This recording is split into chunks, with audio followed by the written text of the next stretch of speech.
தமிழ்நாடு சுற்றுச்சூழல் தாக்க மதிப்பீட்டு ஆணையம் என்கிற சியா என்கிற அமைப்பு சென்னையில இந்த அருகில் இருக்கிற பனகல் மாலையில அமைந்திருக்கிறது. இந்த அமைப்பு தான் தமிழ்நாடு முழுவதும் செய்யப்படக்கூடிய தொழில்களுக்கு, குவாரிகளுக்கு, கல்குவாரி, மணல் குவாரி, சுண்ணாம்பு குவாரி, பெருந்தொழில்கள் அனைத்துக்குமே சுற்றுச்சூழல் அனுமதி இங்கதான் கொடுக்கறாங்க. சுற்றுச்சூழல் அனுமதி கொடுக்கும் போது பொது கருத்து கேட்பு கூட்டம் நடத்துறாங்க. அந்த பொது கருத்து கேட்பு கூட்டத்தில் பல்வேறு சட்டங்கள், விதிகள் மீறப்படுகிறது என்பதை நாங்கள் தொடர்ச்சியாக ஆதாரத்தோடு அம்பலப்படுத்தி வருகிறோம். அவை அனைத்தும் மினிட்ஸாகவும் இடம் பெற்றிருக்குது, அவங்க வெப்சைட்லயே இருக்குது. ஆனாலும் சட்டங்களையும் விதிகளையும் மீறி சுற்றுச்சூழலை புறந்தள்ளி இன்னைக்கு காலநிலை மாற்றம் என்பது விவசாயிகளை கடுமையாக பாதித்திருக்கிறது. நாங்க பயிர் வச்சா வெயிலுக்கு கடுமையான வெப்பத்துல முளைக்க மாட்டேங்குது. முளைச்சு மேல வந்தா மகசூல் கிடைக்கல. மகசூல் கிடைத்தா அறுவடும் போது பெருமழை வந்து எங்களை பாலடிச்சிருது, இல்லாட்டி வறட்சி வந்து எங்க வாழ்வாதாரத்தையே பறிக்கிறது. இதற்கெல்லாம் காரணம் சுற்றுச்சூழல் கெட்டு போனதுதான். சுற்றுச்சூழல் கெட்டு போனதுக்கு தமிழ்நாட்டு அளவுல இந்த அமைப்பு, சியா அமைப்பு தான் முழு முதற் காரணமாக இருக்கிறது. ஏற்கனவே குவாரிகள் சங்க தலைவர் ஏக்கராவுக்கு 10 லட்சம் ரூபாய் வாங்கிட்டு இருந்த அமைப்பு அனுமதி கொடுப்பதாக பொதுவெளியிலே குற்றம் சாட்டி இருக்கிறார். அனைத்து காணொலிகளும் வெளியில இருக்கிறது.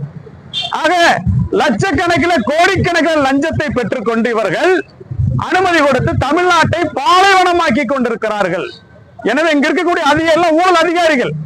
இங்க இருக்கக்கூடிய ஒரு ஊழியர் வீட்டில் மட்டும் 500 கோடி ரூபாய் கணக்கில் வராத பணம் பிடிபட்டு இருக்கிறது. முதல் தகவல் அறிக்கை பதிவு செய்யப்பட்டிருக்கிறது. பல்வேறு முறைகேடுகள் நடைபெற்றிருக்கிறது.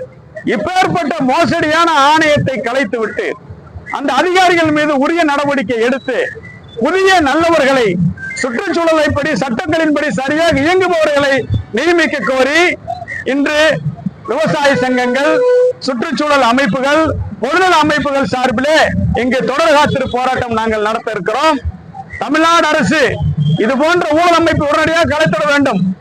தமிழ்நாடு முதல்வர் சொல்றாங்க சுற்றுச்சூழலுக்கு மிக முக்கியத்துவம் கொடுக்கக்கூடிய அரசு எங்க அரசுன்னு சொல்றாங்க. ஆனால் இந்த அமைப்பு முழுவதுமாக கெடுத்துக் கொண்டிருக்கிறது. எல்லா ஓடைகள்லையும் கழிவு நீர், எல்லா ஆறுகள்லையும் ஆலைகளோட விச நீர் பரவி கிடக்குது.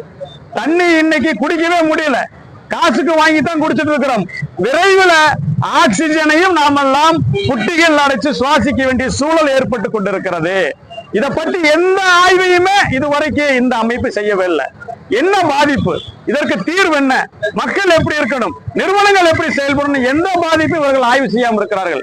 சென்னையில பாத்தீங்கன்னா இந்த தொடர்ச்சி இந்த 5 ஆண்டுகளுக்கு 2 பெருமழை. இந்த பெருமழை வந்தது காரணம் என்ன? சுற்றுச்சூழல் கெட்டு போனதான். மழை வந்த போது மட்டுமே நம்ம மக்களுக்காக நம்ம குரல் கொடுக்கலாம். ஆனால் அதை உருவாக்குவதற்கு காரணம் என்ன? காலநிலை மாற்றம், பருவநிலை மாற்றம், சுற்றுச்சூழல் சீர்கெட்டு போனது.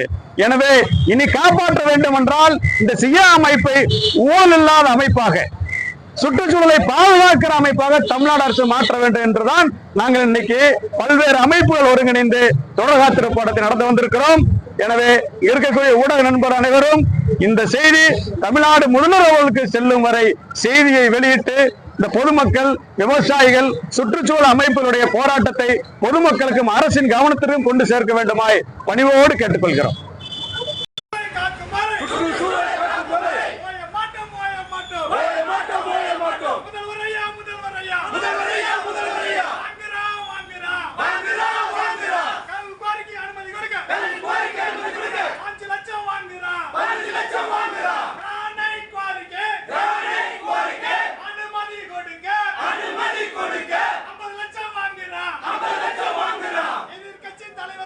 எதிர்க்கட்சி தலைவராக இருக்கும்